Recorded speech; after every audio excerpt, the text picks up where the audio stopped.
Starting a business on your own can be quite challenging because all of the decisions lie with you.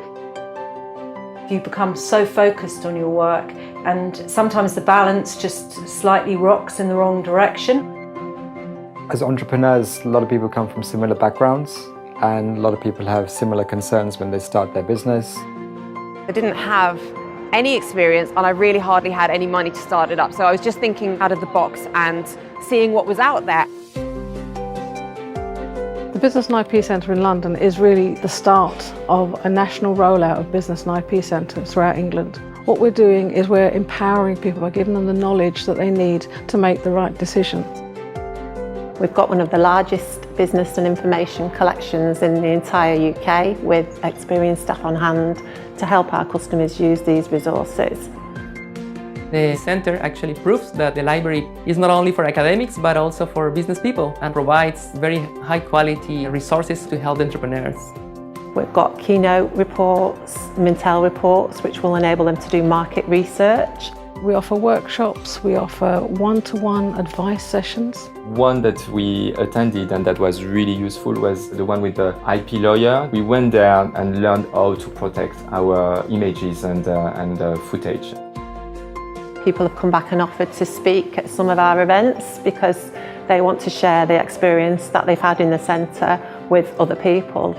The most useful programme for me was the Innovating for Growth programme, which is designed to support owners of small businesses develop and grow their businesses and step outside of them and really look at them from a commercial and strategic perspective.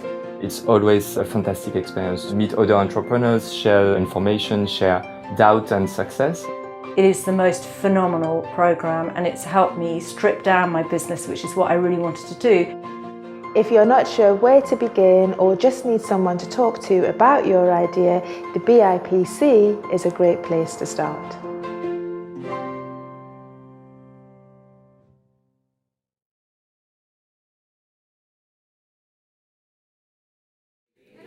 Hello, thank you very much for coming along. Sorry we're slightly delayed tonight. There's all sorts of transport and weather issues out there, so thank you very much for bearing with us. Well, a warm welcome to the Business and IP Centre's Inspiring Entrepreneurs flagship event. Yes, it's Internet Icons tonight, being broadcast live from the British Library here in London. Now, if I haven't met you before, my name is Nadine de Reza, and it's a great pleasure to be here tonight. I'm an international business presenter and I also run my own business as well. So hopefully I've got some sort of understanding as to where you're coming from, wherever you are on your journey. I've been running a business in media and crisis media for the last 15 years. And sometimes it's good, other times it's quite hard. And I know these events are really impactful, just to give you that gem of an idea or a spark of inspiration. I know how useful they can be.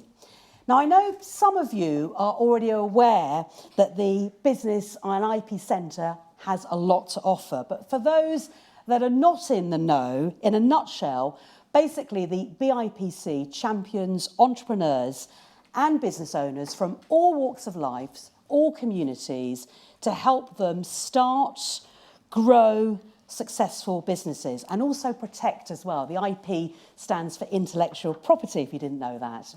And the cornerstone of their service is brilliant free access to the UK's most comprehensive collection of business and intellectual property information, combined with either free or low-cost practical workshops. I delivered one today. I can see people are in the audience who've come along this afternoon and also here this evening. So we've got a long day today, haven't we? There's also one-to-one advice, mentoring and networking events as well, all delivered by the British Library's staff and also experts from the business world. And when I was looking at the stats, very impressive, over 500,000 people have used the centre in London, with independent research showing that business owners who use the services of the BIPC are 4 times more likely to be successful than the national average. Now, you can't argue with those stats, so that's a great reason to use the centre in itself. And I know up and down the country, you can see there's a map being displayed now. There's all sorts of brilliant British Library National Network Partners, who are also providing help and support to entrepreneurs and small business owners. Now, as part of the BIPC's Business Support Programme, the British Library have also been holding these inspiring entrepreneur events for several years, at which aspiring entrepreneurs and small business owners also hear from and quiz high-profile entrepreneurs. And tonight's Internet Icons is certainly no exception. Let's face it, digital is bigger than ever, with both entrepreneurs and investors eager to spot the next big thing. So this evening, we're going to hear about some of the biggest online brands, including Metail, BorrowMyDoggy, great name, Confused.com, Buddy, and TopTable.com, now rebranded as OpenTable, to name but a few. And Internet Icons, I think, is also a great opportunity for you to get the inside track on how you can start or accelerate your business growth online, and also a boost to your digital presence. And to help us do that, we have a panel of tech trailblazers, and they include, nearest to me, welcome to Rikke Rosenlund, who's founder of BorrowMyDoggy. Lovely to have you here. And sitting alongside her is Karen Hanson, MBE no less, founder of TopTable.com, but also is going to be talking about pets' pyjamas, so looking forward to that. So a bit of an animal theme going on this side. I don't think that was done for a reason, but the animal lovers are put in the corner. I'm on the other side. I don't know if they love animals, but I'm sure they do. Joined by Tom Adeyoola, who's founder and CEO of Metail, as seen on television, apparently. You were spotted, and now you're here. And last but not least, delighted to have Sara Murray, who's founder of Confused.com, a really iconic brand, and Buddy, and also non-exec director of Boohoo.com, which is a phenomenal success in itself. And for once, we always hear about, tech trailblazers is a male thing, but we're actually changing the trend tonight with 3 of 4 panellists being women, which is a wonderful sight to behold. Now, as well as the live audience here in London, I'd also like to say a big hello to 7 of the British Library's National Network Partners. And I know they love hearing their names. So joining us live tonight, so start cheering and waving if you hear you're in this city: Exeter, Hull, Leeds, Liverpool, Manchester, Northampton and Sheffield. It feels like a bit like the Eurovision Song Contest, but the UK. As well as welcoming 5 other libraries across Greater Manchester who've got a brilliant project they're doing at the moment, the Big Ideas Generator Project. So hello to Bolton, Oldham, Salford, Stockport, and also Tameside. Although I don't think Tameside is in Greater Manchester, is it? It's more in the northeast. Oh, it's Greater Manchester. Thank you very much indeed. So there you go. So I obviously don't know my geography very well, but thank you very much. I like that kind of heckling. And also a warm welcome to the viewers in the UK and around the world watching online. Hello to you. So wherever you are in the world, questions and comments can be submitted using the hashtag BIPC Internet Icons. You can see it displayed up there on the Twitter wall. And if you wouldn't mind using that hashtag plus the Twitter handle at BIPC.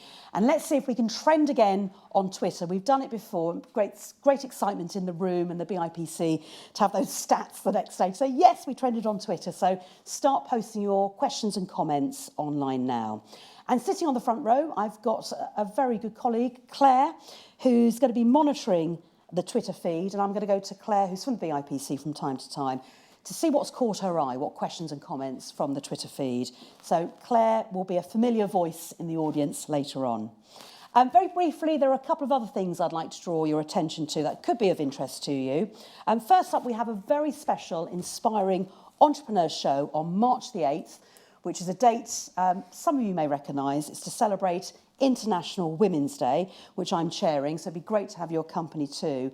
And today, BIPC have decided that in the spirit of International Women's Day, the event is free, and I know tickets are going fast, so if you want to register for that, do that quickly, because I think in the next couple of days that is going to be sold out.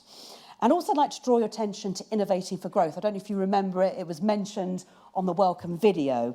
So the applications for the next round of BIPC's Innovating for Growth programme opened yesterday, and you can apply now if that's of interest to you. So the next cohort starts the programme in March, and when we're doing the networking reception break afterwards when we were doing the drinks and the canopies. I know you'll be able to speak to someone about innovating for growth later on. So if that's of interest to you, if you want to find out more about that, chat to the team on that. So back to this evening's Internet Icons. As mentioned, we have 4 panellists, each tasked with giving us a brief 5-minute overview of their business. Good luck with that. That's going to be a tough one. After each presentation, I'm going to ask a couple of questions. Once we've heard from all 4 speakers, I'm going to do a mini panel discussion if time allows. And then by 8 or just after 8, I aim to open up to the floor to you, the audience, and to receive those questions from all around the UK and around the world who are watching online too. Now, before I introduce the first guest speaker, let's get a quick temperature check of the room. So this is a bit of audience interaction. So hands up if you're an aspiring entrepreneur and thinking of starting a new business online. So hands up, please. Keep your hands up. So how many do you reckon that is, Karen, or anybody? What do you reckon? Is it a third? About a third? Okay, it's about a third, right. I think so, yeah. Third? Yeah. Panel all in agreement? Right, so it's about a third of you. Hands up if you're already an entrepreneur, business owner, and looking to grow your online business and take it to the next level. Hands up. So what do we reckon that is? Yeah. Another third?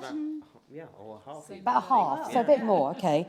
So hands up if you're secretly here to see the Harry Potter exhibition and have sneaked in here looking for a bit of Yes, I thought so. Some Hogwarts magic is coming your way. So that's great, I think, for the panellists to see roughly the split of the audience. Thank you very much for doing that. Well, our first speaker, Rikke Rosenlund, is founder of BorrowMyDoggy, which is a fast-growing web service that connects dog owners with local dog lovers across the UK and Ireland for walks, dog sitting and holiday care. It's a beautiful story, so to find out more, please give a very warm welcome, and I mean this in the nicest possible way, to their top dog, Rikke Rosenlund.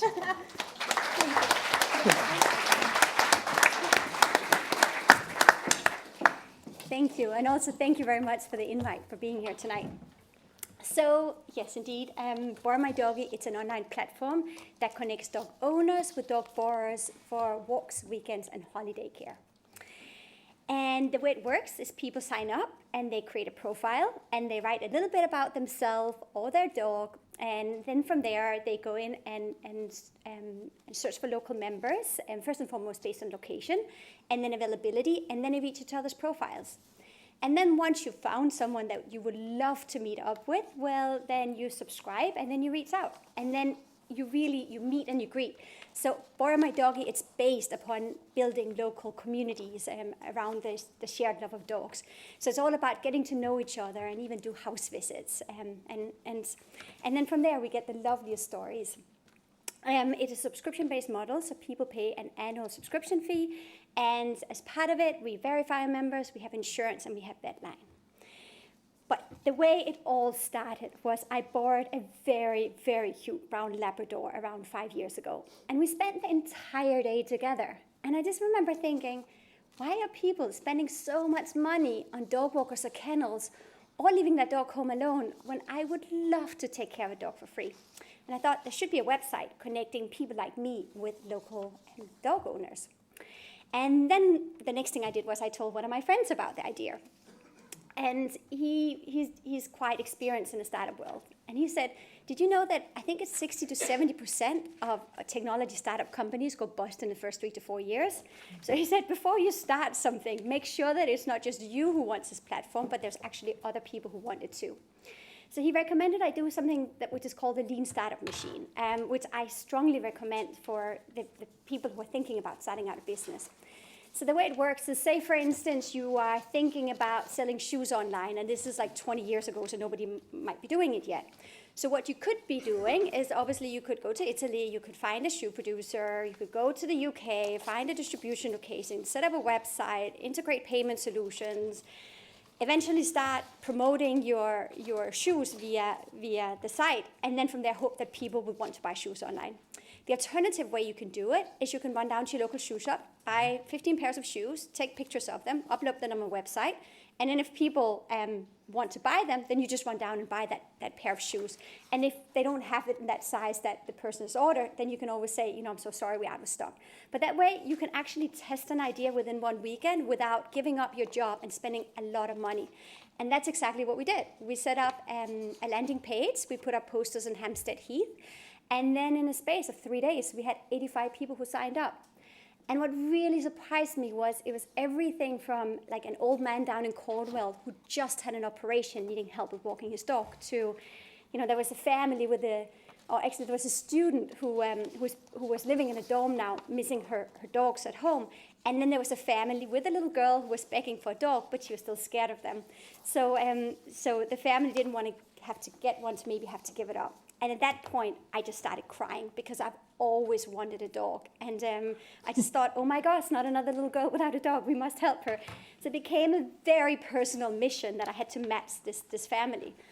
And what I then did next was literally I started to look at a map and figured out where people lived, owners and borrowers close to each other. To verify their addresses, I would go to their houses. I would tell them about their potential match.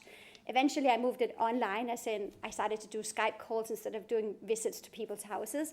But what it did was I really got to know our members well. I got to know what their problems was, why they were signed up, what their experience were with dogs, and also how to even build trust between the two different sides when eventually I stepped out of it and not did any manual matching anymore.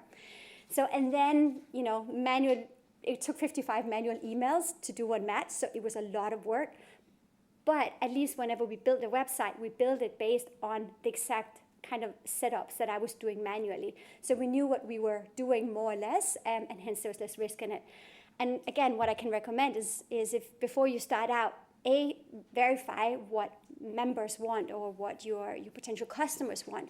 But at the same time, it's always expensive to build if it's something online. So the more you can verify in person first, the more money and perhaps maybe even time you save in the longer run.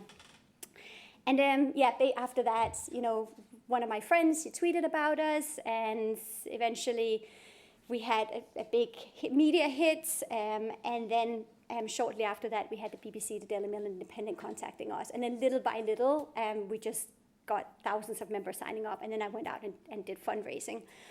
So, and then we built the launch and launched the website, and then hundreds of thousands of members later, we are here. So, but I must admit, it's been an absolutely fantastic journey, but also very hard. But it's definitely lots of ups and downs, and you learn so much. But for me, every single time I hear about, a family who just had a baby needing help with walking their dog, and then across the street you have somebody with a 5-year-old son begging for a dog, and then one family helps the other family out, and they become really close friends at the same time. that touches my heart, and it's so worth it. So I would recommend if you start out, do something you're really passionate about, so that the hard days will be easier, and then also make sure that it's something that your customer will love, and not just something that you would love to use. Thank you.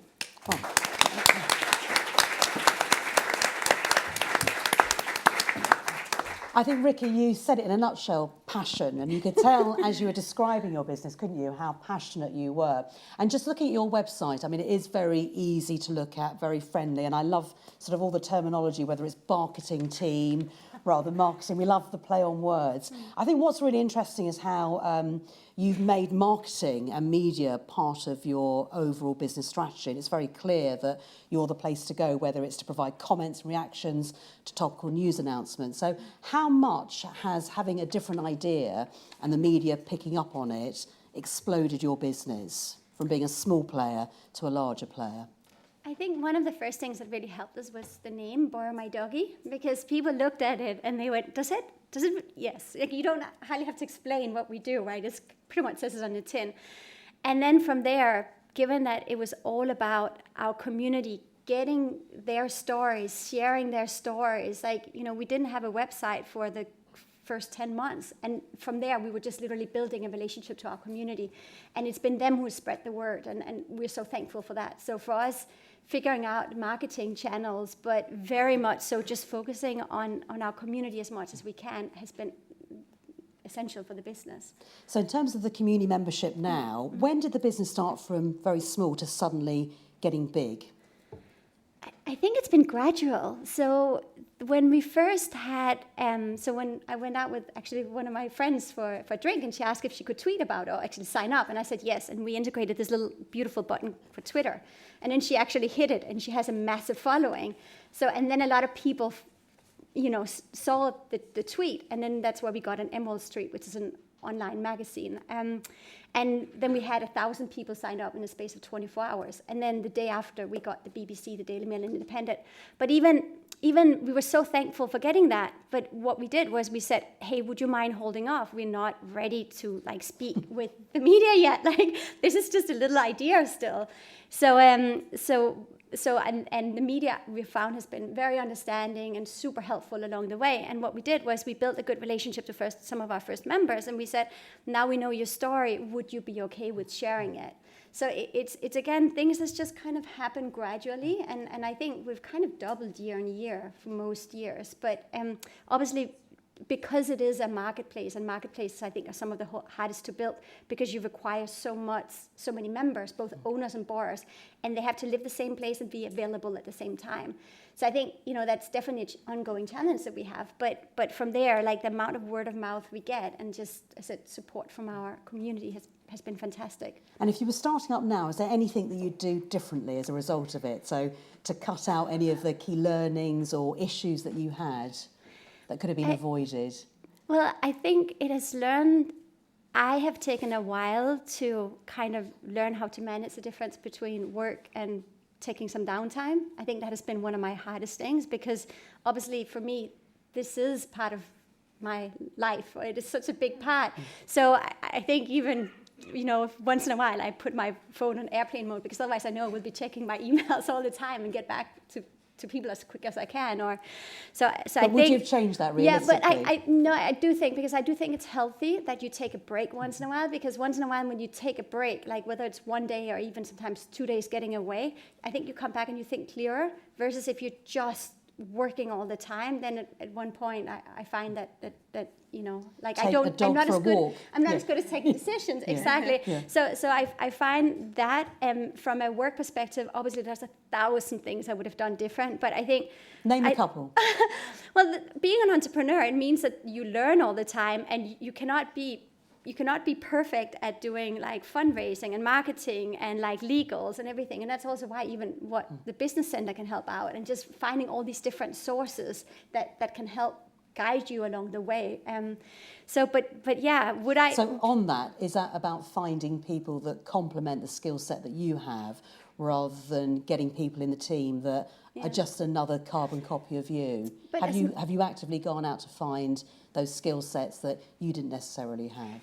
Yeah, but the trick is there, you have to pay for it. Yeah. As an early stage startup company, to begin with your manual match, you have literally no money, right? Yeah. Then we hired one intern eventually to help with the manual matching, but and then you need to pay for office space, but you haven't raised any funding yet. And every single time you raise funding, obviously you have a lot of milestones. And so I think the lack isn't of wanting to get more help. The lack is just how much funding do you have? And what you have to keep on doing, it's where am I the biggest barrier for growing the business? And because of that, that's where we need help next. Okay. Well, I'm sure there's going to be lots of questions and comments for you, but in the meantime, thanks very much to Rikke. Thank you, Rikke.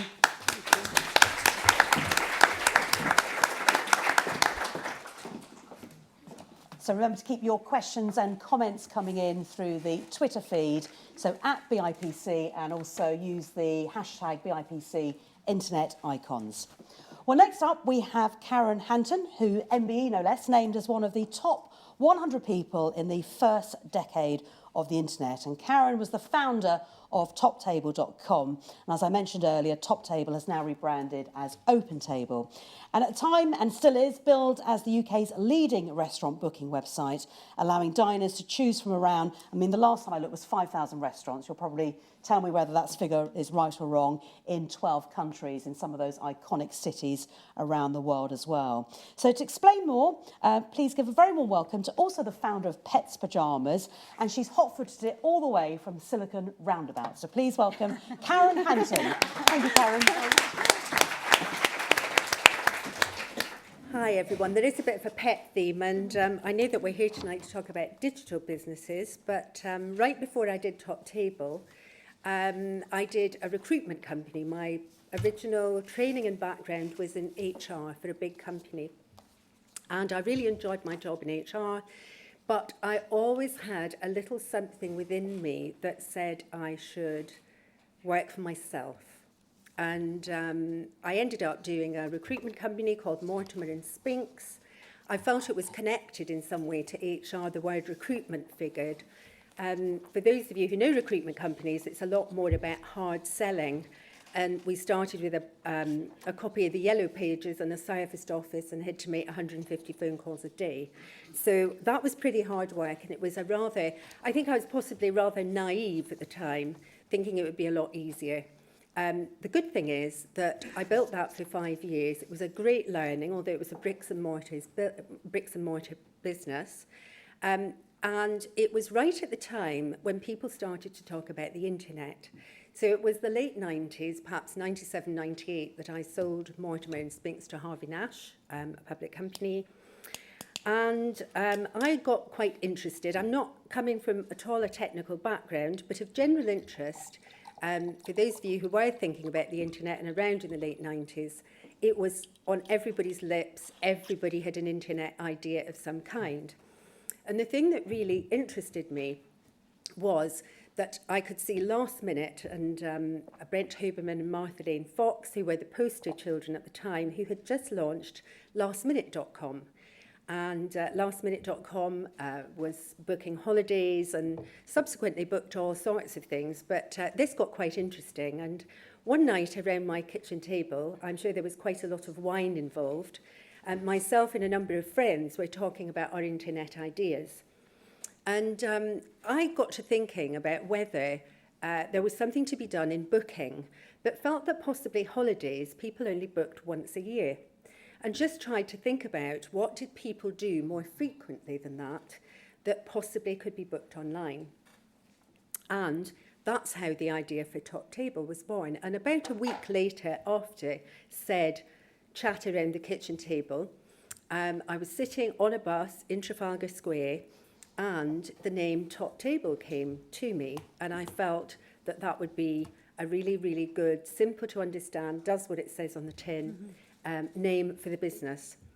6 months later, and this was phase sort of web 1 in 2000, so point number 1, it was very difficult to even find somebody to build a website. It just was such early days, and I think I got the sort of friend of the brother of a friend of mine who had done an evening course in building websites to build Top Table at the time.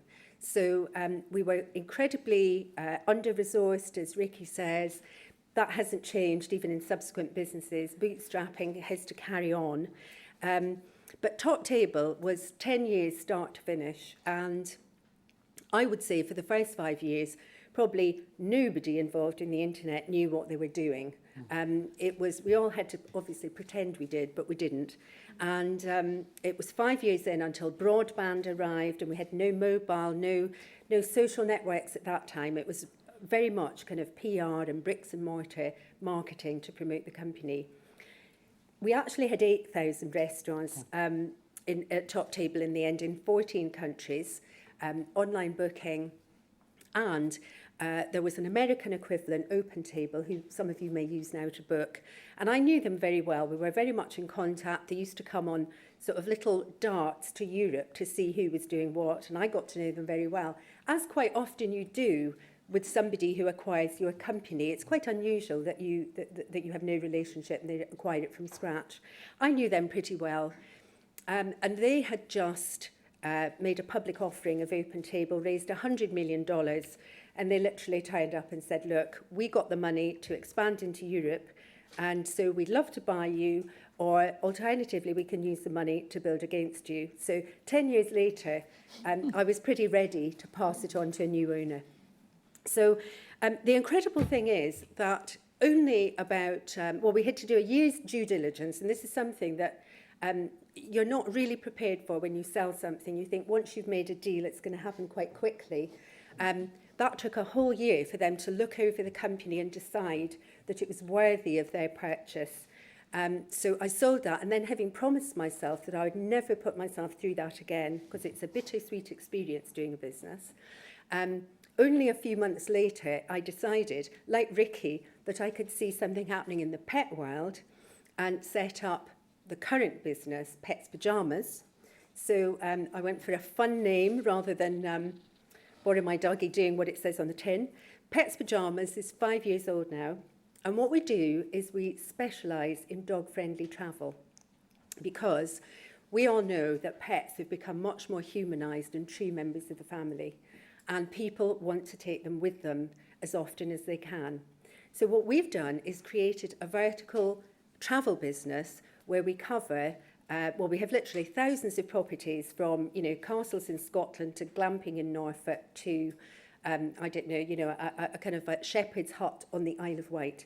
They're all dog welcoming, and that's what they have in common. We have people who book 10 times a year when they take their dog away with them for short breaks, or now we've even got up to main holidays.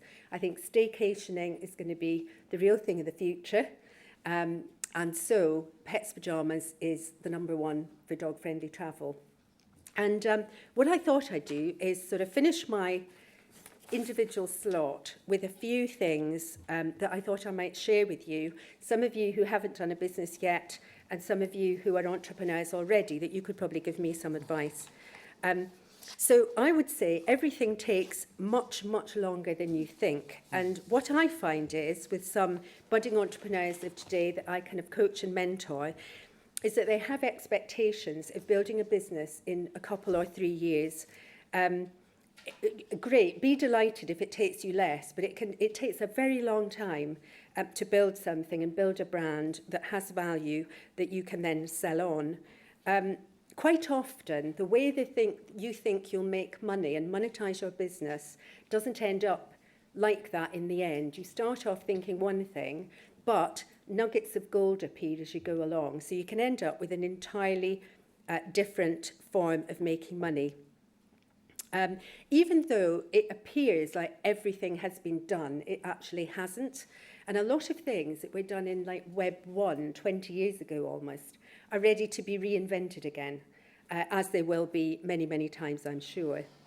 It's essential to be very, very fast in whatever you decide to do, because the one thing that I noticed that's very different from the first digital business, Top Table, is that there's a lot of competition. And as soon as people see you're doing something good, they come at you from everywhere. And it doesn't matter, you just have to be better and faster than everybody else. And finally, and again, it's something that Rikke talked about, running your own thing, it's a life choice. And I hear a lot and read a lot about work-life balance. And I think that's great, and you definitely have to take some downtime. But I think it's very important to know that running a business is a huge commitment to your customers, to your team. And honestly, I think that you don't get much balance, frankly. And you know, so don't be disappointed if you don't get any time off for a very long time, because that is what running your own business is all about. Very happy to take questions, comments, anything at all at the end or when we're outside, and indeed in a moment right here now. Thank you so much. Thank you, Karen.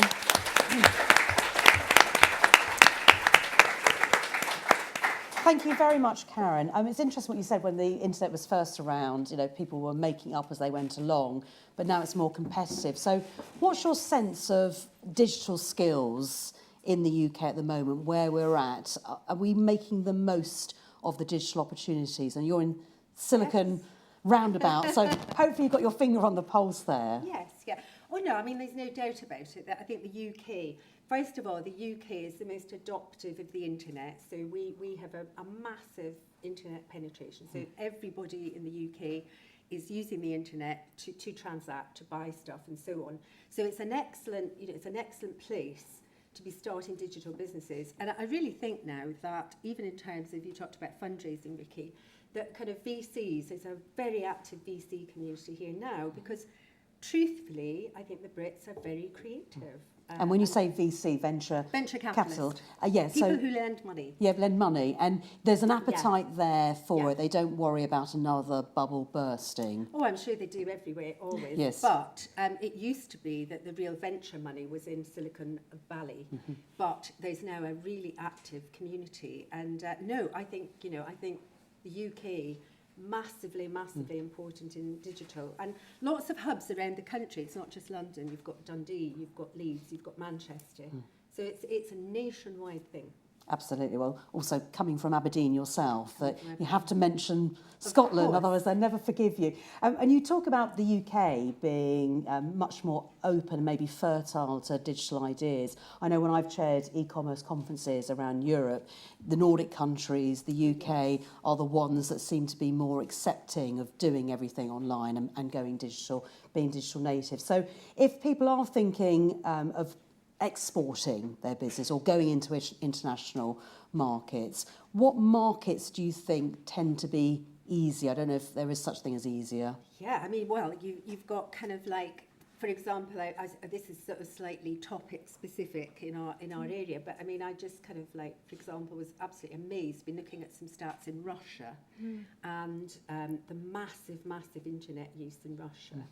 And I think it's always quite tempting America, isn't it? I mean, you're really basically looking at 400, whatever it is, million. Yeah.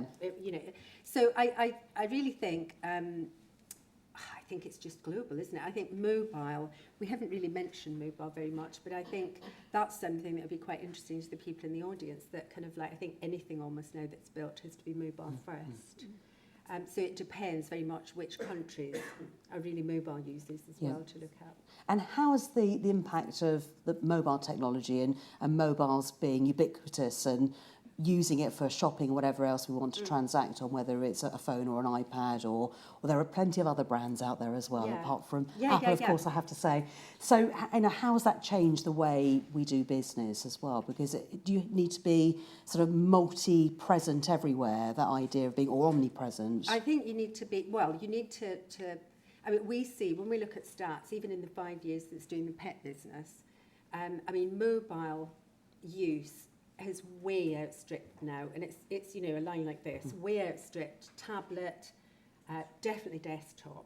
So it's almost like if you're creating anything, ignore desktop completely, just go straight to mobile, possibly tablet. And it's interesting because we're booking holidays, and I hadn't really imagined that many people would browse and book a break, for several hundred or even several £1,000, and just book it on a mobile, sit and browse on a little screen. You imagine they need lots of images and lots of time to think about it, but that isn't true at all. And do you take dog-friendly vacations yourself? Do you have a dog? I do have a dog, oh, yes. Okay. Oh, yes. It goes with the territory. Indeed. His name is Wilson, and he's adorable. He's a Parsons Jack Russell. And I think you need to sort of say me live there. Yes. And Wilson's here tonight. No, I don't. That'd be tempting. He would like to be, yes. Indeed. Wilson's outside. Well, Karen, thank you very much indeed. And as I said earlier, questions, comments coming your way. Big round of applause. Thank you very much, Karen. Thank you, Karen. And your third panellist this evening is Tom Adeola, who's founder and CEO of Metail. Metail is the revolutionary body shape and garment fit company, which, according to their website, is committed to solving the online shopping sizing problem by making clothes that fit. That's a lovely thing, isn't it, in itself? That fit each individual every time you make a purchase. So to find out more, please give a huge welcome to Tom Adeola. Hi, Tom. Nice to meet you. Right, thank you very much.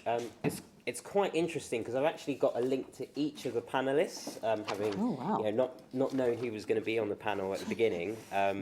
Rikke once actually looked at my mezzanine floor in terms of subletting space in my office. We didn't meet, but I know that happened, I think. And then when we were only 12 people at the beginning of Metail, Karen was kind enough to come visit me and give me some advice, and we now share an investor. And then Sarah I sat on a panel with last year, and after having a chat, her daughter ended up becoming an early user of one of my new services for the business. So I've got an interesting connection. So the power of networking and the power of the startup community. In terms of what I've created at Metail, I think we all sort of have a dream of what a shopping environment will be. It will be, uncluttered, beautiful, and you'll be able to get really beautiful things really easily and comfortably. But the reality is what we face every weekend. Westfield is my utter nightmare. I try and not go there if I can help it. But I was actually inspired by then my wife's complaints about the whole process of trying to find clothes that would fit. Going into a changing room, taking 4 items of clothing, not finding something that would work, and then being put off the rest of the journey of trying to find clothing. And I know in terms of myself, I always struggled with the idea of how to put outfits together. I would normally get my wife or a friend to come with me to work out what goes with what. So it was from that initial problem, however, with my wife, and then we went on holiday to Vietnam and she had some stuff tailor-made, that really sort of sat in my mind as something which felt like a big, interesting challenge. I trained as an economist. I'm really sort of fascinated and driven by big problems. So it was something that sort of kept going in my mind.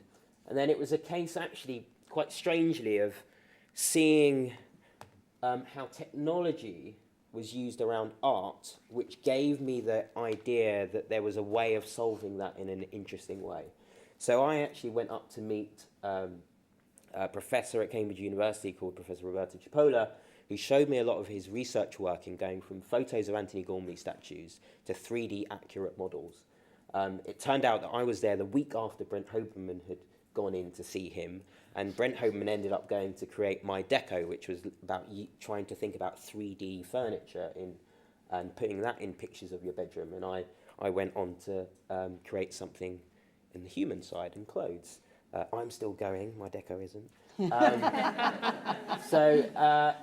So putting the technology together, and I think the thing that I definitely felt when I started Metail was that to try and create a business which was big and was going to compete against the big Americans. Karen's already mentioned that OpenTable, they raised 10 times the amount of money she had and could basically outcompete and just buy her. How was I going to create something that could be a global champion? And the route I felt I needed to go was with technology and spend a lot of time doing that. So it was all about how could I harness the amazing talent and the amazing academic research facility we had in Cambridge to try and create brand new technology, global cutting-edge technology, to really try and attack this idea of making clothing fit for all. And do so by basically creating 3D versions of people that you could then put 3D versions of clothing on to see how clothes would fit. So, exactly that. The goal is pretty big. We want to digitize every garment in the world for everybody in the world to try on. It's like digitizing fashion in the same way that we've digitized music. And that's a huge, huge challenge. And why should I have the audacity to think that I can do it from little UK?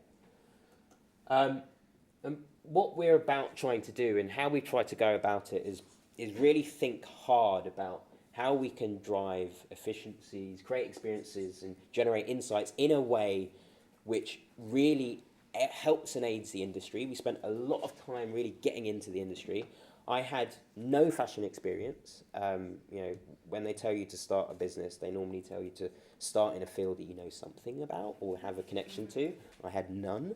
The bit that I worked out that I do have, though, is an understanding of trying to get into the nitty-gritty of trying to solve core problems and that skill around doing that. So that is where, essentially we focused in on driving into the detail. So how could we effectively generate clothing imagery way cheaper than anybody's done it before? So the model in this case never wore the clothes, so we can shoot models separately to garments and stick them together. We're using loads of machine learning and AI-based techniques now to do that.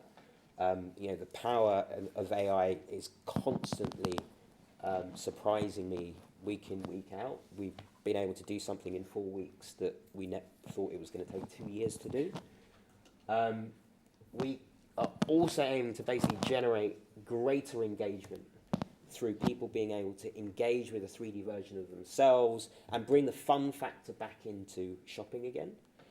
And through the data insights that we generate on the size and shape of people, actually bring all of that data back into the supply chain to make better clothing. and really build and start to build a virtuous circle. So, I don't think this video is going to run, but essentially the video here would be showing you how it all works. And following on from what Karen said, we're mobile first. Mobile is where the action is. We're currently working with one of the biggest players in India, and 85% of their revenue comes from mobile. And not even just mobile, their actual app on mobile. We've seen a huge innovation in terms of how people are looking at new technologies coming out of Asia. So, when it was mentioned earlier, where do you think a market is and how you attack that market? We've ended up looking at the world as the market. So in this globalized world, with cloud computing and the internet, you have the ability to reach customers anywhere. And so the way to think about things is, where are your customer set and who are they? What are their characteristics? Really dive into that. And then you'll often be surprised at where those early adopters come from. And we found that the early adopters from our technology have pulled us to Asia. So to India, China, South Korea, Hong Kong. Our largest investor ended up coming out of Hong Kong, and that was for approaching us rather than the other way around. And as I mentioned earlier, we focus very much on technology and focused on creating amazing IP. So we now have in excess of 10 patents, 20 pending, 14 PhDs working in our team. We've been working on this now for 10 years. To the point raised earlier, everything takes longer, 3 times longer than you think, 3 times harder. And I think almost in my mind, I feel like we're at day 1. So we spent 10 years getting to day 1. And it's because now of a huge amount of global trends in the industry that I feel now is a really exciting point. And because we have lasted 10 years, we're now in a position to take advantage. So, big things happening. Amazon killing everybody. 55% of all mobile product search, up from 45%, destroying Google there. From a standing start, I think last year it became the #1 seller of clothes in about 7 years in the US. And it's becoming a dominant player in the UK as well. Global loss of cheap and ethical labour. So I've spent a lot of time out in Asia, been to Chinese factories. China is increasing minimum wages. It's increasing its standards around factories, which is forcing a lot of the factories out. This is actually generally a good thing and something that is not really understood here in the West. And as a consequence, a lot of these big old manufacturing places have moved out, and they've moved to other countries. But actually there's not much low-cost labour left. So indeed, a lot of them moved to Thailand and Vietnam based on TPP, and then Trump came along. He said, no more Trans-Pacific Partnership. So that advantage has gone. And a lot of the movements that we've seen over the last 2 years around populism have been pulling this notion of wanting to bring manufacturing back locally. So what we've seen is a lot of the big clothing manufacturers are now starting to think about robots, automation, and data, which all it moves into our favour. And then on the consumer side, everything pretty much has changed. See now, buy it now. The consumer wants the same things it's always wanted. It wants better quality products, cheaper, more convenient. And the likes of Uber, Deliveroo, and Prime now have really generated a whole new level of expectation about what you should get, how quickly you should get it. So, added to that, the whole shopping experience has totally transformed. It's no longer one-to-one with somebody in a department store. It's all about doing it on your phone, again, as Karen mentioned. Footfall on the high street has changed to time spent on a phone. And therefore, it's the people who own your time on a phone who are the new consumer channels. And that's something to really think about when you're designing your products. So, how are you going to get your product sold? Which channels are you going to get it through? Could you ever displace an Amazon or a Facebook from the front page of your phone? Unlikely. So therefore, how are you going to get these things through? And hence, for me, I always felt as a UK-based business, going business to consumer wasn't going to be that much of an option, but becoming a technology enabler for others was going to be the way that we were going to work. So if you like, we're about being an enabling technology for all of these great technologies and routes to the consumer. And we see ourselves as helping to accelerate retailing's transition from retailers, traditional retailers, to consumer-focused technology businesses. So I want to see the me model, the virtual you that you create, used in every type of engagement around fashion. So using Google, okay Google, find me a dress for my party. Different versions of your me model coming up in different party dresses. Sharing with your friends on WeChat what you're going to wear for the party next weekend. That's our vision.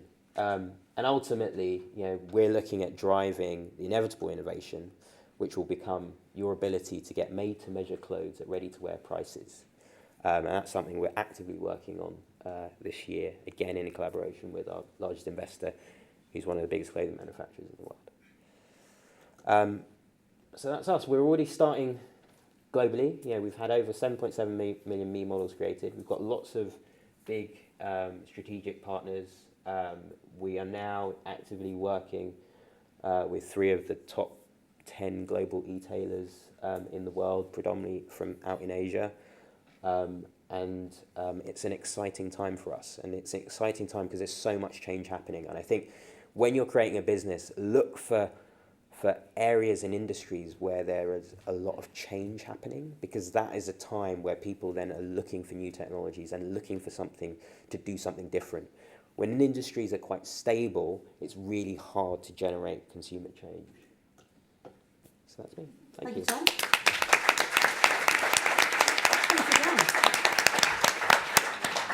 Wow, that's all I'm going to say. That's incredibly impressive. And actually on the website, it's worth having a look at your website, look at the history and the timeline, I think, that you've written out over the last few years is a story in itself. It was very, very impressive. Just want to pick up on the new technologies and how the audience here can maybe get a handle on them. Some may be very familiar, whether it's augmented reality, artificial intelligence, which I think is the one that you think is big for your business, the Internet of Things, that is kind of the umbrella for it all. So it sounds great, but sometimes I think, well, where do I start? How do I get a handle on all of this? And obviously it's going to vary from sector to sector what is more applicable, but it does seem that artificial intelligence and augmented reality seem to be the top 2 rising up. Well, I think you shouldn't be frightened by technology. I think we're now at a time where connecting technology to an idea is easier than it's ever been. Back in the internet days, I remember I worked for a company called Sportal. We had 350 people to make a website and keep that running. Like you could do it with half a person these days. And I had a friend who, she was a PhD in sexual health. She came to me about an idea around pelvic floor muscle training, and she wanted to go the route of physios and doing something like that. And had she been pregnant or something recently? She had, but more that she had a French husband, and in France it's on the national health.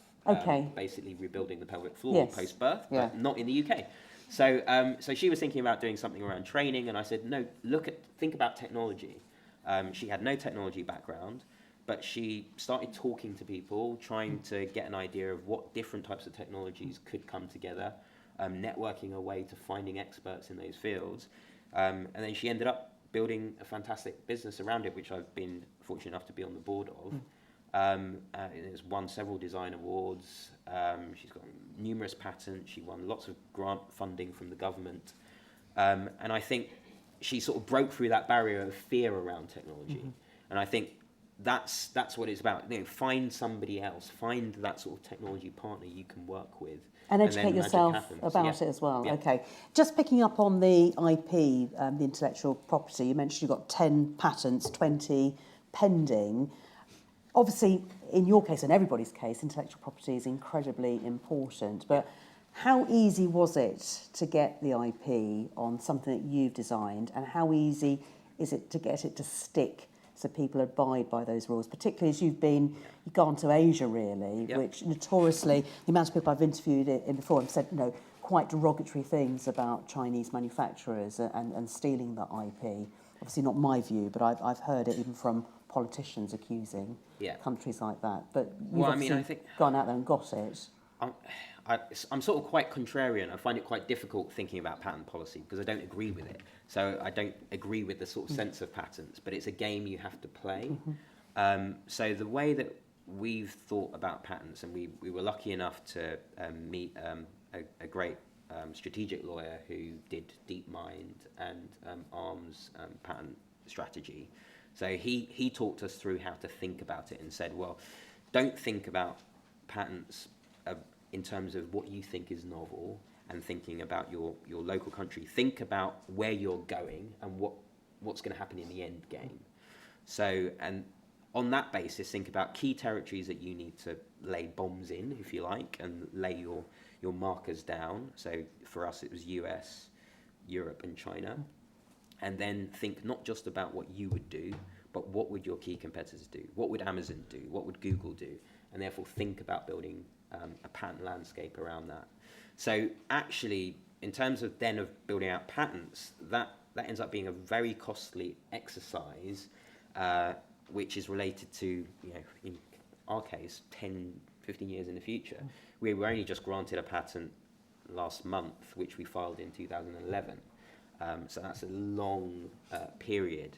And I would think about patents very differently to thinking about intellectual property. So building up IP is something you should be doing anyway in terms of like key things that you make, which only you can do, and you actually do want to keep some of that secret. You don't want to put it all into a patent. And just to plug, the BIPC, they're all about IP, so there's lots of sessions that you can go on to learn more about that. There you go, that's I don't work for them, but I'm just plugging them, because I'm here, it's polite. And IP basically gives you a lead time to make mistakes. So if you have IP, that means you spent a lot of time doing something which is really hard, and that means it's going to take a long time for somebody else to do that equally hard thing. So it's going to give you a bit of time to then figure out how to commercialize it. And that's the only way you get a bit of time. Whereas if you're not doing something quite unique, but for example, you're just selling something that somebody else could sell, then it's a straight war of who's got more money, marketing expertise, etc., relationships into the right market. And I don't know much about the sales side of things, so I've always felt I'm an intellectual property guy. So, and do you think you're at the top of your game when it comes to Metail, when it comes to intellectual property? Have you got a handle on it? Yes. So in the UK in the last 2 years, we've been in the top 10 of the UK's IP 100 League, and in terms of what we do, we're better than the equivalent US and Chinese. So and is that expensive to do that? Has that been expensive for you? Yeah. We've raised £22.5 million so far to date. Yeah. So but I suppose that the idea has to be protected, doesn't it? Yeah, indeed. Wow, that's a lot of money. I will do a whip round for you later or something. I'll buy you a drink, or you can buy us a drink. I don't know. Tom, everybody. Thank you, Tom. Fantastic story. Thank you again, Tom. Well, our fourth and final panellist tonight is Sara Murray, the founder of Confused.com, who are the UK's first and longest-running UK insurance comparison website. Sarah is also a non-exec director of Boohoo.com, who I know my daughter absolutely loves those clothes. I think she's in the right target market for you, as well as being the founder of Buddy, which is the go-anywhere, anytime personal emergency response service. That's all I'm saying. I know Sarah will explain it further. So please give a very warm welcome to Sara Murray. Sarah, nice to have you. Thank you. Well, good evening. It's been my ambition for nearly 20 years to stop being introduced when I give speeches as the founder of Confused.com. And very recently I've largely achieved it, obviously not tonight. Semi. Because my life's about Buddy, and I've been doing Buddy for 10 years. So I was really going to talk more about that and my journey for getting here like Karen did. And the first question most people ask me is about Confused.com. So how did you start it? How do you come up with an idea like that? And how do you start it? So I'm going to try and address that. So I think there are two kinds of entrepreneurs. There are natured entrepreneurs, that's what I call them anyway, and nurtured entrepreneurs. And it's important to know which you are, and you can be both. And when I've told you a bit about my story, I hope that you'll be able to work out which I am. But natured entrepreneurs, they have it in their blood. They can't help it. They innovate, they come up with things that are completely new. No one else has ever done it before. And they go out and they break ground. Now, obviously breaking ground is very hard. So most of them fail, but they're irrationally optimistic, and so they keep going at it. And eventually, hopefully, they're successful. So nurtured entrepreneurs are incremental improvers. So they might be working somewhere and they think, this is really frustrating the way I'm doing this. I can do this better, and they might talk to their boss, or they might just go and do it better. And in doing it better, they're more likely to get the customer, and therefore they steal some business. Now, it's a lot easier to build a business like that. And for anyone who's starting out, it's a lot easier to take something that's already been done and do it better. You're then just comparing with the competition. Don't be scared of them. They're showing you how to do it. They're showing you how to market. They're showing you where to go. They're telling you what price works in the marketplace. All you have to do is work a little bit harder than them, and you will make it. So do it a little bit better, perhaps do it a little bit cheaper, and you're off. So how did I get started? Well, when I was a child, my nickname in our family was the World Bank. I always had something on the go. Even as a sort of 5 or 6-year-old, I could lend my siblings money. Can't remember how, but I could. Things haven't changed, really. But I went into consulting because I thought I might learn how to run a business in consulting, and that was obviously a disaster because all I got was spreadsheets. So I got really good at spreadsheets, but very quickly I was a bit bored with it, and I said to my boss, look, I can write some software, and I'd learnt that in my own time. I've recently said to my daughter, look, if you want this website doing, if things are going too slowly for you, just learn HTML5 and build it yourself. And she sort of looked a bit shocked at me, but is now doing it. So I sort of learnt how to write software in my spare time. And I said to him, I can write some software, which will mean I don't have to run all these spreadsheets all the time. I can just press go and go home, and when I come back, it'll have done. So I always joke that I started my first business because I was lazy. So he, of course, said, don't be ridiculous because we charge you out. And I said, well, you still can. I just don't have to do the work. Anyway, he didn't approve of that, so I had to leave to do that. So I wrote this bit of software, and off I went, and I started vying for their clients. Now, their clients were very large pharmaceutical companies around the world, so I remember phoning up the chairman of SmithKline Beecham and saying that I could do what they were doing better than they could. So he entertained that, and I went and sat in front of him, and he said, how old are you? So I said, well, you don't ask a lady her age. So he said, well, you must be about 30, because otherwise you wouldn't be here and doing this. And that is the last time I ever lied about how old I was, that way. So I did that for a bit, built that business, and sort of quickly grew through all of those companies. And of course, as an entrepreneur, you get hit with fires regularly, and my fire very quickly was the company that I'd worked for came and sued us. So so that took about 6 months to clear up, but got sorted out. And I remember sitting again in front of the chairman of SmithKline Beecham, and he said, hell, I'd have sued you. I mean, if they could put us out of business, obviously that was the cheapest way for them to do it. Anyway, they didn't manage to do that, and in fact we won because we hadn't taken anything we weren't legitimately able to take, i.e. what was in our heads. And so I sent a fax to the chief exec of the top 20 pharmaceutical companies, because in those days we didn't have email. And I sent this fax which basically said that this company had tried to stop this up-and-coming competitor from trading. And I heard from 10 of them. So that was that business off the ground. And I developed that business to optimize marketing investment for big brand owners. So how much should I spend on TV or radio or press? And that's what I was working on. One of my customers was Norwich Union, and it was the late 90s. And I remember sitting in front of Norwich Union board and saying to them, look, the only way you can really grow your market share is if you can sell stuff cheaper than your competitors. Now, you want to pay your claims, ideally. So it's quite hard to sell stuff cheaper. I'm glad somebody got that. Although there are insurance companies in the industry that don't necessarily do that. But anyway, so I sat in front of them and said, well, the way you're going to do that is you've got to reduce your operating costs. So to do that, you need to get online. So it was late 90s. Online was pretty much unheard of in that industry. Most of them didn't even have websites. And I then said to them, so you'll have to spend about £6 million marketing this year to create norwichuniondirect.co.uk or similarly catchy title. And you won't get a return from that for about 9 years. So they weren't that impressed. So I said, I have got another idea. And I had been phoning around to get car insurance. For any of you old enough, probably none of you in the room are old enough. But in those days, you used to have to ring up insurance companies. You'd get your renewal notice and it would be much more expensive than last year, a bit like now. And you would look at that and think that's ridiculous. So you'd phone another of the brands and you'd go through 10 minutes of answering questions and then they'd give you a price. And you'd phone 5 or 6 different insurance companies, so it was a lot of time. And the prices were massively different. And I just couldn't understand why they were so different.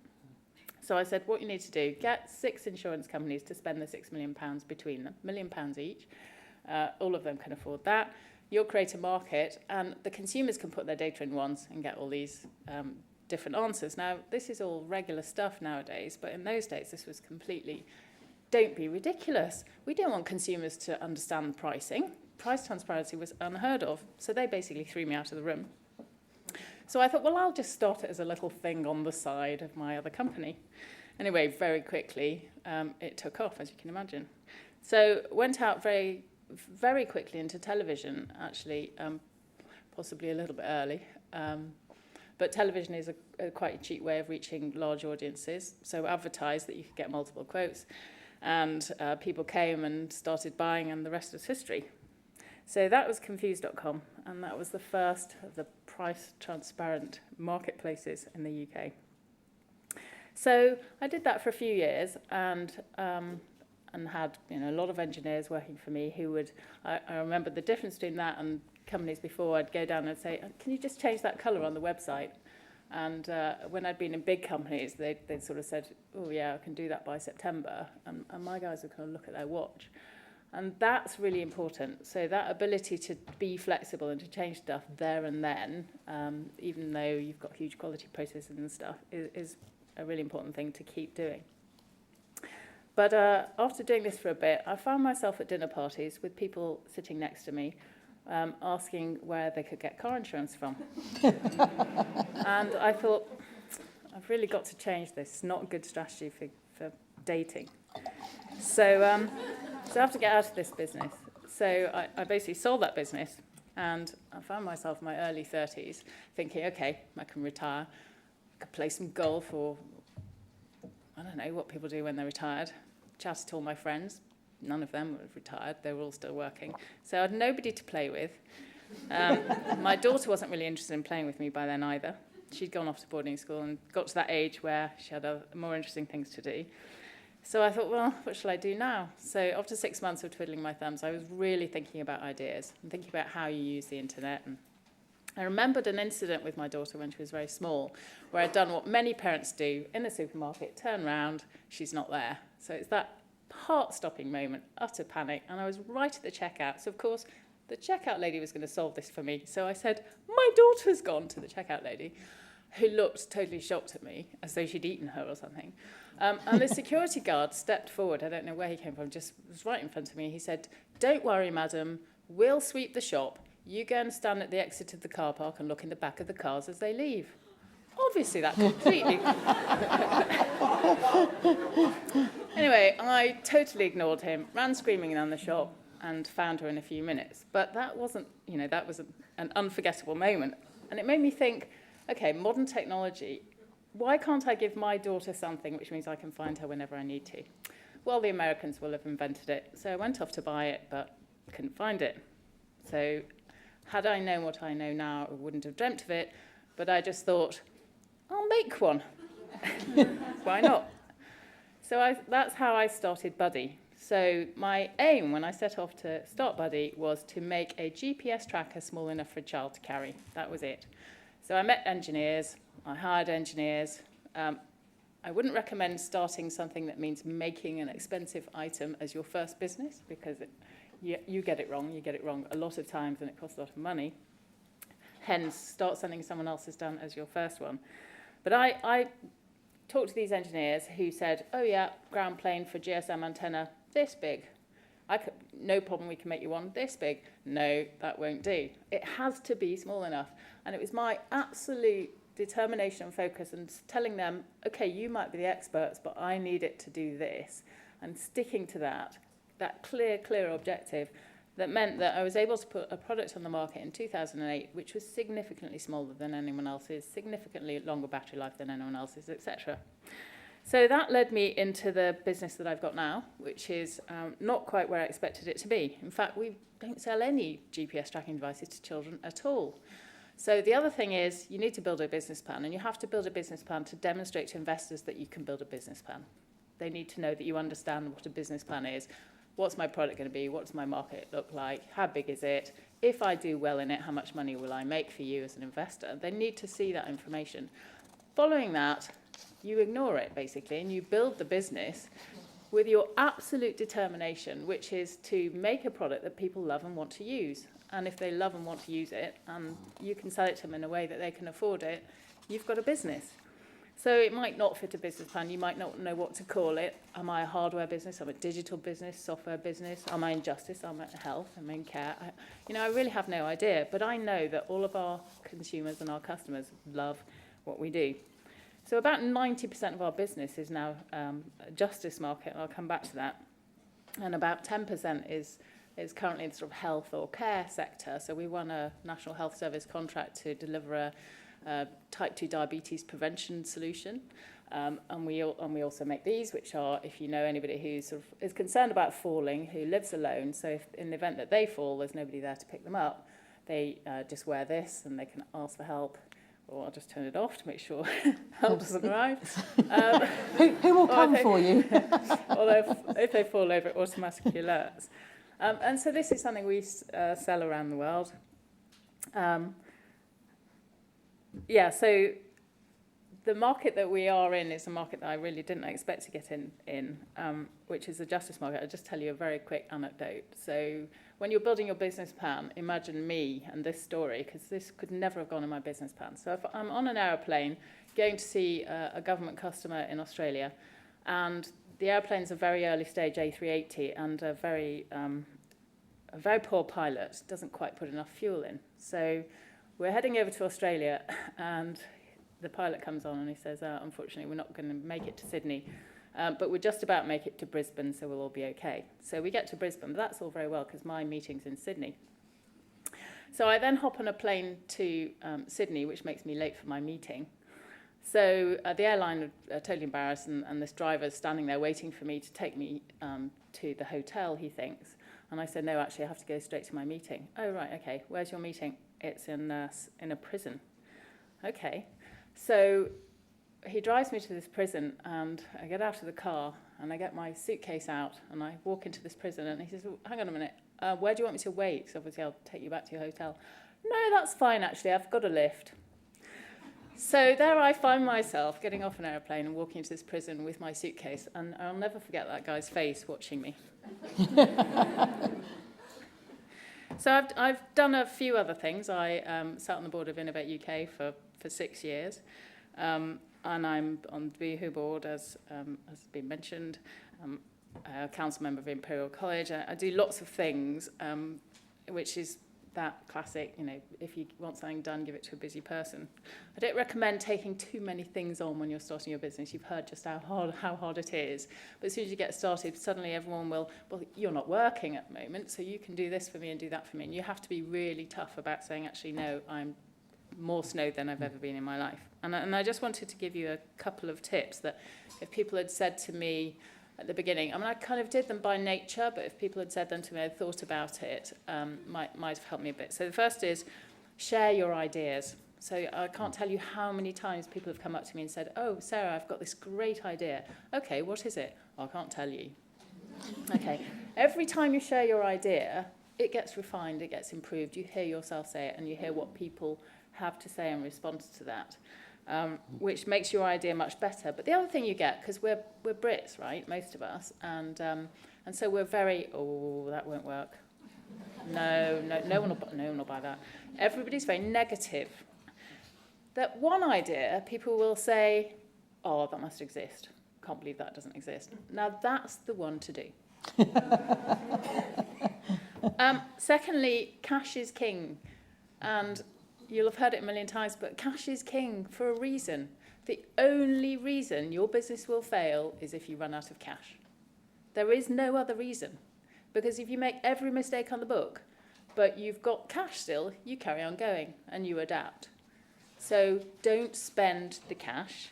And I saw 5 Minutes of Dragon's Den the other night, and some guy didn't take the money from the dragon, and the dragons were completely flabbergasted. But he didn't understand that if you've got an angel who's got very deep pockets and you run out of cash, that angel can give you more, and they're not going to want to lose what they've already lost.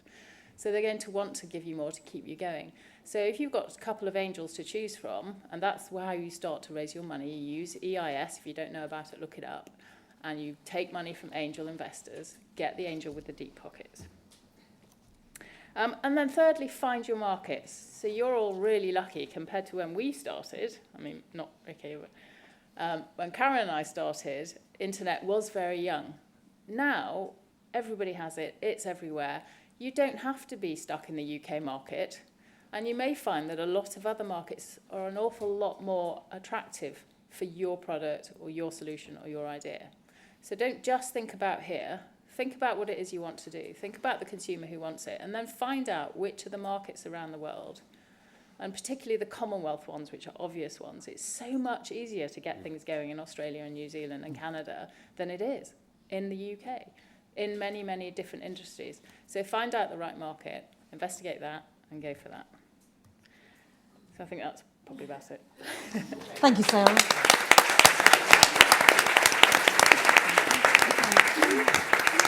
I am going to go to the audience quite soon. Very quickly, Sarah, though, you mentioned about EIS and angel investors.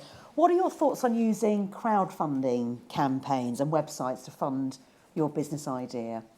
Well, I think any way you can get money from when you're starting up is great. So get the money. But obviously, if you have a choice between one or two really good, helpful, smart, useful investors versus 400 people you'll never meet who've put £10 in, you obviously want to go for the one or two, because once you've got that database of shareholders, there's a large number, there is a certain amount of bureaucracy that you will have to comply with to go through, making sure they have the appropriate information, and a large number of people making a decision is very difficult versus a small number of people making decisions. So although it may seem really attractive, I would say really avoid a large number of shareholders at the beginning.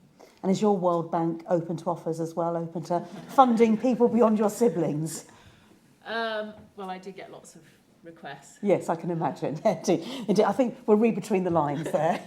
Okay, so let's open up to the audience now. We've got a couple of handheld mics which are dotted around the room, and we'll be getting questions as well from Twitter as well. There's a lady here that's caught my eye in the front row, but I will be going elsewhere. So if you can quickly say your name and where you're from without turning that into a pitch. I know it's very tempting. And then your question. Yes.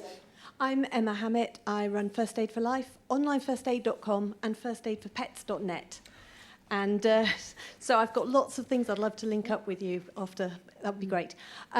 What I wanted to ask is about apps. I keep being asked, one minute someone tells me apps are an absolute essential, and the next minute I'm told, if you've got a really good mobile website that works, then what do you want your app for? So I'd like to know what your feeling is about apps. So who wants to tackle that one first of all? Apps? Go on, Karen. Quite happy to say that we don't have any apps. We just make sure that anything we build, any web pages we build it with mobile in mind. And so that is it. It's just responsive. So apps, I think, can be a bit of a hold-up, a bit of a, you know... I mean, me personally as well, I think it's a big high friction to download something, and you're going to have to take space away from something else that they have. And I think on average people use 12 apps, and I think there's 5, which is like 80% of the time they spend. So there's let's say 2 out of 4 and not saying a priority. Sarah? No, it just depends what your business is. It sounds as though your business, you don't need it. Particularly if you can get inside other people's apps. But it's not about how it works, it's about who your customer is. Because if you were creating a new Facebook, you need to have an app, because you're trying to steal their time on everything is mobile, without a doubt. Don't even think about using computers anymore. But you need to get their time, so you need to get them focused on that screen. But if you're selling B2B, for example, there's absolutely no need for apps. I agree. It very much depends on what your company is. But one thing to look out for once you put your business plan together, it is the revenue models of the various different app stores and like the charges they make. So hence, if you know, if it's a subscription-based business versus a percentage, you know, where you sell stuff, watch out for the potential cost it will have too. So it's not just about building and then everything's free afterwards. There's a lot of cost involved potentially. I just sort of wanted to add one thing. I think just picking up on like everybody's sort of comment at some point tonight, it depends on your audience. So an audience of pet people, I think it's fairly true to say, certainly in the case of the dog-friendly travel people, the sort of demographic, you know, you've got people right up at the kind of like retirees as well as, you know, everybody, people in the middle, growing number of millennials. But I think by virtue of the fact, if you choose a life with a pet, with a dog, you are possibly going to be a little bit less sophisticated in terms of technology. So you may not be at the leading edge because you've chosen a life which is walking your dog 3 times a day. And so I think where sometimes our developers get a little bit carried away about doing the very latest thing at the leading edge of technology, I have to pull them back and say, hang on a minute, our people are not getting the new version of the phone every time it comes out and so on. So they may not, so this is how we found we've got 250,000 pet owners on our database. So we've got a good idea of the technology they're using, and they're just not that leading edge, frankly. Is that a generation thing, though? Would you say the younger generation coming up may have a different... I think it's a generation thing, and I think it's a lifestyle choice. Okay. That they're not all sitting at home all the time, like they're out walking the dog. But yes, indeed. Sounds very... I want to borrow a dog now, actually, to get away from the technology. I need to, right, anyone else there? Gentleman over there. There you go, with a very nice grey jumper. Sorry, I don't describe your clothing. I am colourblind, so hopefully I've got the right colour. There you go. If you can pass the microphone on to you. Good evening to you. Hello, good evening. Oh, this one behind. Yeah, it was the one with the grey jumper. I'm not. Yeah, it was. Yeah, but we can pass it to you afterwards. Hi. Yeah, this is a question for Karen. So when you set up Mortimer, Spinks and Top Table, did you have an exit strategy? And do you have an exit strategy for Pets Pyjamas? And I guess same question to Sarah as well about Confused.com. Did you plan on getting out of the business? Okay, so an exit strategy, Karen, to begin with, for Top Table. Yeah, I mean, when I set up Mortimer and Spinks, I didn't even know what an exit strategy was, to be frank. And I think these are all terms and things that I've just had to learn along the way. I mean, I don't even know anybody who's in sort of M&A, you know, or anything like that. So I think having an exit strategy is good. And I definitely now, on my kind of like third, sort of 3.5 businesses in, just because I've had previous experience, I do understand that it is wise to have one eye on who might be interested in it and to possibly, you know, quite often you partner with people who will eventually buy your company. But it can be very counterproductive to focus on it. You really need to focus on building something that somebody will, you know, if it's a good thing, you will find the buyers. And it's more sophisticated now. There are more advisors around who specialise. As you said, it took a year of your life as well, that due diligence. Yeah. And how about Pets Pyjamas? Is that an exit strategy? I mean, yeah, definitely. And I think, of course, yeah. And I think that I agree with Rikke, do something that you absolutely love, but you know, it's also very good to think that you're doing something that where you're creating value. Let's put it like that. I think that's a very satisfying thing to do. But I don't think anybody who goes into business with the prime objective of making money, making a lot of money and getting rich. You know, good luck. You might do it, but you will absolutely have more chance of doing it if you do something you love and you just give your life to it. And eventually somebody will come along and say, I think this is great. It fits beautifully with our strategy. And Sarah, we didn't want to mention the C word again, but you're going to have to. That C word.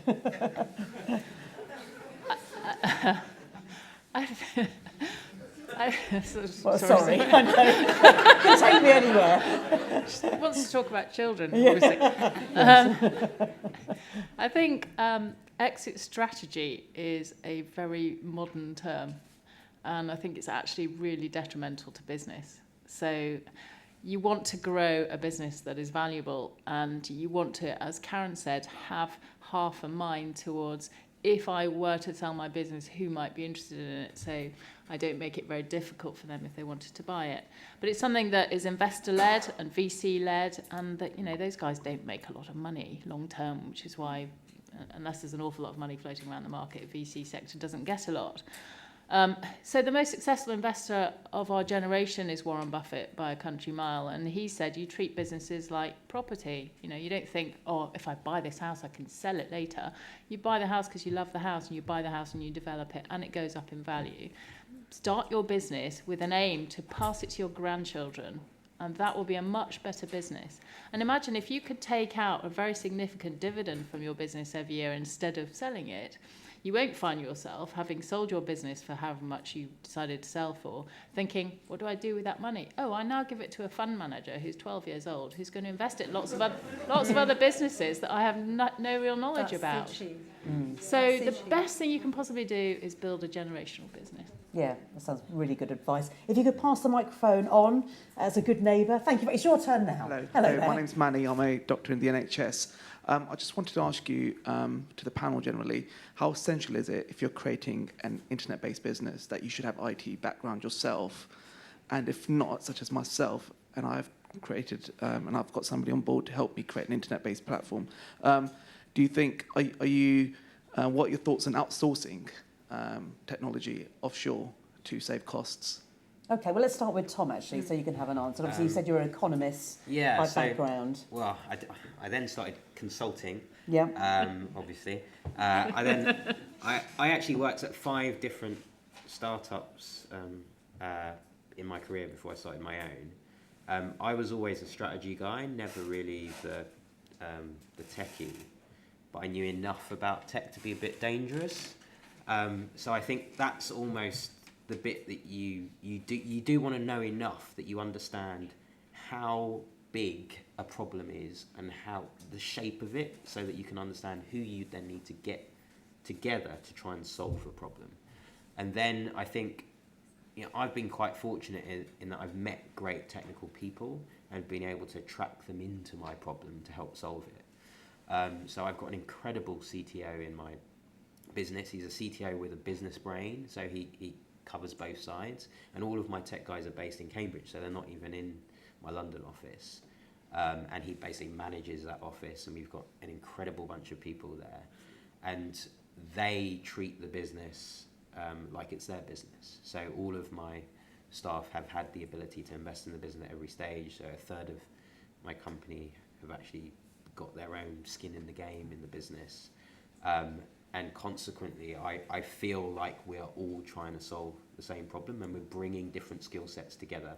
And I think one of the big things for me is I think there's been a strength. I've been not scared to know what I don't know, and therefore try and seek help from people who do. And you mentioned Cambridge a couple of times as well, that sort of Silicon Fen as it's otherwise known, but there is a cluster of skill sets there. So was that a deliberate strategy to go there to find sort of ready-made people? Yeah, I think so. I mean, I think, you know, Cambridge to London is the same as Stanford is to San Francisco. It's almost the same exact distance. And we have a world-leading centre up there, so much so that sort of desire for that talent has accumulated hugely. Like Amazon, who just started a new research centre up in Cambridge, they want to hire another 400 AI-based researchers. They've also built their new office at Liverpool Street, so they're closer to Cambridge. And Microsoft have a big research centre up in Cambridge. Google is now at King's Cross, so it can get closer to Cambridge. There's a whole sucking of talent out of that institution, and they're in the top 2 in the sort of like technologies of the moment in terms of computer vision, AI-based research, etc. So I always say just go and try and find it. I mean, I once met a guy who was had a music booking agency, and he came to me saying, "Oh, I've got this great idea for trying to create an automated booking system." And I said, and he said, "How do you find techies?" And I said, "Well, go back to where you studied." So I studied at Cambridge. So he went back to Warwick, and he managed to find a PhD guy there who was also a DJ who had heard of him. So they were able to then strike up a relationship, and that created a business. So.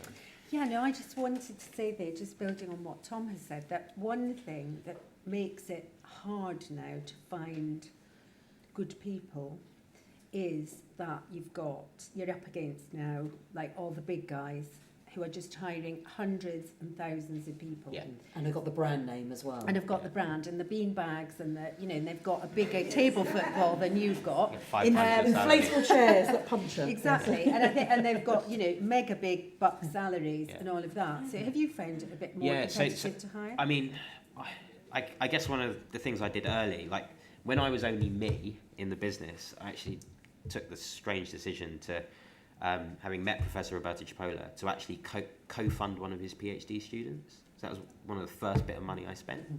And off the back of that guy, instead of joining Google where he did an internship, he came to work for us. I know he could earn 3 times the money somewhere else, but he got embedded into... he knows that I know that he knows. But the thing is, like, he was interested in our problem, and we've continued to do that. So we've continued to basically fund PhD students to try and get them early, because that's the only way you can basically beat the other guys. I hope that's given you some good ideas. Maybe have a chat with us afterwards. Claire, I know you've been monitoring Twitter, so what has caught your eye? There's been lots and lots of comments, and I think it's fair to say that Hull is probably the city tweeting the most, so great for that. The city of culture still remains within them, yes. So the question I'll go to put up here is from a lady called Karen for Rikke, and she's saying she assumes that BorrowMyDoggy started as free, but how did you take the steps to transition to charge from a free service to being a charged service? So the payment model behind it. So it was actually little by little, and just to answer the other questions too, I don't come from a technology background at all. Like, I have an MBA from INSEAD, I've done statistics and financial services, marketing and business development, but I have no background in kind of technology. So what I did was, whenever I started to manually match people, to begin with, obviously it was all free. And then from there, once I wanted to take it online, as in start verifying people's addresses, I started to do that via PayPal. So what I did was I said, I'm just going to put the transaction through, which is 1 penny. So people to begin with then start at 1 penny. And then eventually I was like, maybe I'll charge $7.99. And then little by little I moved it upwards, and kind of also wanted to find a price which I thought was both fair for dog owners and borrowers. But yeah, so it was literally little by little, and given that it was all in person, it was quite easy to transact or move through the various different price levels. Because sometimes it's quite hard to start at a low price and then want to charge people more, even though they are low amounts in comparison to other services or buying products. So how did that go down with your sort of core existing members? But we had no prices online, because the first 10 months, again, I did everything manually. Okay. So it was all about me, and it was about getting to know people very well, and hence, when you do 55 manual email to do one match and each side pay 1 penny, it's definitely not for the earnings, right? So, and then from there we increased the price little by little, but we didn't publish any prices on the website because, again, it was just free to sign up. And then little by little also, as we've added more levels of insurance and other benefits to the website, then from there at the same time we've also increased prices. But the aim is for us to build like the biggest community we can, and really provide as much value to our members, and build something that people love to use. Yeah, but obviously profit is not a dirty word. So what is the biggest revenue generator then from your business at the moment? All of our members pay annual subscription fees. So people who borrow dogs, they pay $12.99 per year, and people who own dogs, they pay $44.99 per year. And that includes insurances, vet lines, and the verification, and then obviously unlimited access to our system. And there is, 8.5 million dogs in the country, and most dog owners need some help with taking care of their dogs. So there is a big market out there. There's a need for it, and it's not sort of overpriced. It's not an ostentatious amount that you're asking for. It's a reasonable amount, isn't it? So can I ask a question? Yeah, please do. Did you consider creating a market where people could bid to walk a dog, or could offer more money to have their dog walked at particular times? Oh, there you go. So you've got a new idea coming. We get a lot of questions around. If wanted to bid on Will. Especially, we get a lot of questions about, is this the same as rent my doggy? And we're like, no, it's not the same. A dog as such is not an object. it's a family member. So for us, it's really important that people get to know each other as well, and that they meet up, become friends. It's all about relationships. Yeah. So in that way, no, because again, like, you know, it's like childcare. You wouldn't want somebody, you know, to start.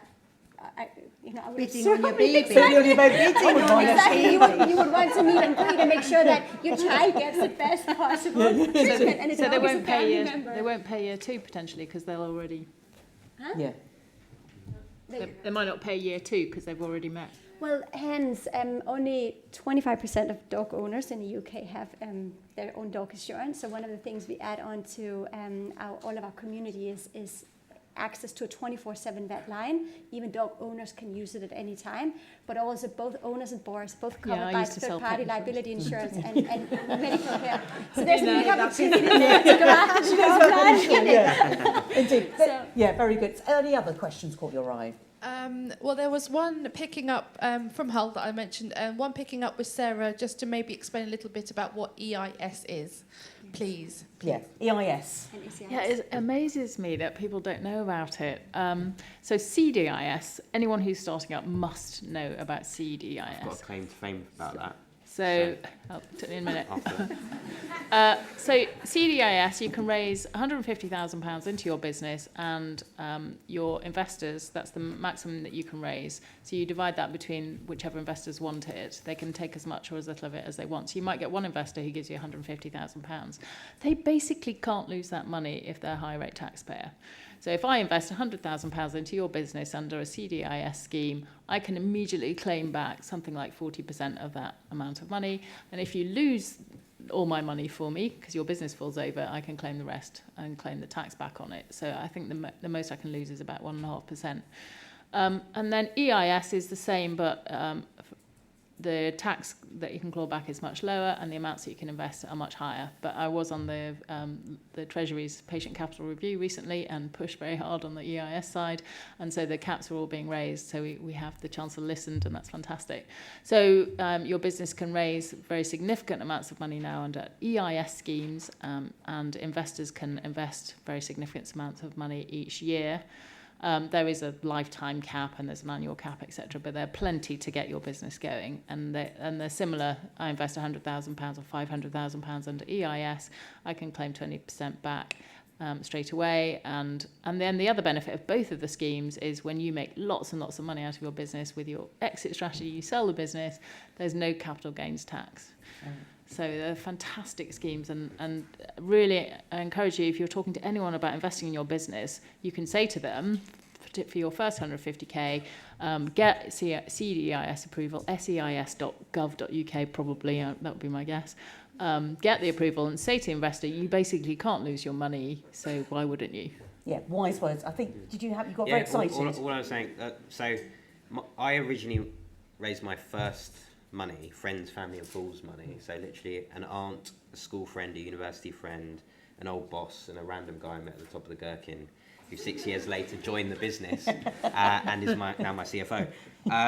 But like I told that story to a guy who lived in my block of flats who happened to work at number 10, and then he was talking to the Treasury and then created the Seed Enterprise Investment Scheme off the back of that, in terms of specifically looking at that first stage investment. Networking. Encouraging basically your closest people to be able to invest in you and take money, because also they could take money out of existing investments they had without losing on a tax basis right in the early stage, to help basically kickstart your original business. And I think the important thing there as well is that you should actually talk to people who know and trust you the most at the beginning to basically test your idea, because if they won't invest in you, then you shouldn't expect somebody who doesn't know you to. Yeah, wise word. And talk about networking, the importance of it. We're going to have our networking reception in just a moment. Just final words from all the panellists, if they can just give one or two ideas and tips, maybe to repeat what you've said already, to impart your wisdom on inspiration as to why online is great, and to either grow your business or to start a business. The digital revolution. Well, as mentioned before, I'm a firm believer that you do something you're very, very passionate about, and also do something that customers want and love. So, yeah. And enjoy the journey. It's an amazing journey. Yeah, Karen. And also not to be, there was a question about it, not to be in any way intimidated if you don't know anything about technology. I'm a little bit like Rikke. I came at it from a completely different standpoint, and I think it sometimes can be a positive advantage, unless you're doing what Tom does, obviously. Tom? All I'd say is that we live in a time now where it's easier than ever before to find consumers and get stuff out to people and test things really, really cheaply. So if you have an idea, an exciting one, you can basically try and find people who would be interested in it. And there's no excuse to not go round and round, think really hard about the consumers, and can you really sort of solve some really key pains and gains for those consumers, and do that really cheaply. It's easier than it's ever been. So really think hard and use all of the tools that are available. Sarah? One that I've already said, which is cash is king, but you'll be surprised at how little you have to spend. So beg, borrow, steal everything. And then I'm going to plagiarise the words of Disney: quit talking and start doing. Yeah, indeed. And we're going to start our network reception very soon. Before you move, you may have noticed there are some feedback forms on all the chairs, and they serve two purposes. One, it helps shape future events for the British Library, for the BIPC. So we'd really appreciate you filling them out now. And secondly, if they are fully completed, and the events team will know whether they have been or not, they then get entered into a prize draw, which we're doing tonight. And the prize is up for grabs, very exciting. We have a £50 Pets Pyjamas voucher, courtesy of Karen. Thank you very much. So take your dog on holiday, indeed. Yeah. Oh, that sounds lovely, doesn't it? And then we have a BorrowMyDoggy membership as well up for grabs, as well as a BorrowMyDoggy 2 tote bags and 4 T-shirts. So we'll give those out individually. So there's multiple opportunities to win prizes there. I'm also giving away a copy of my book, Insider Secrets of Public Speaking. So hopefully you'll enjoy reading that. And write a review on Amazon if you do win, but no obligation to do so. And I'm also doing another speaking and presenting workshop. I did one today. The next one here at the British Library is the 30th of April, and I'm giving away a free place on that as well.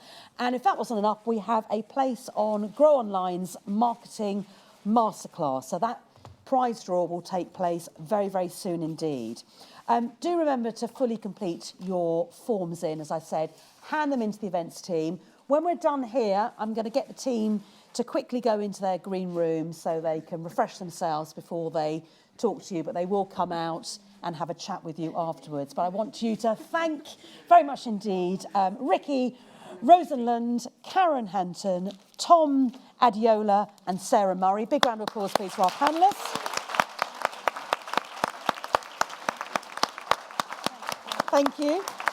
Thank you to our wonderful London audience, and it's only right to say thank you very much to our 7 national network partner libraries who joined us. So thank you. Let's all say goodbye. Goodbye to Exeter. Let's all wave them. Hull, Leeds, Liverpool, Manchester, Northampton and Sheffield.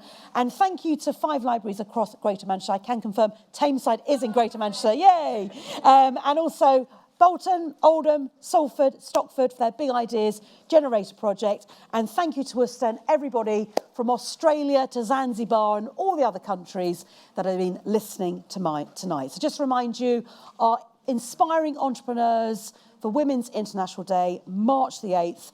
Grab your ticket while you can. And the Innovating for Growth programme, find out more details outside. You've been a wonderful audience. Thank you very much, and we'll see you again later. Thank you and good night.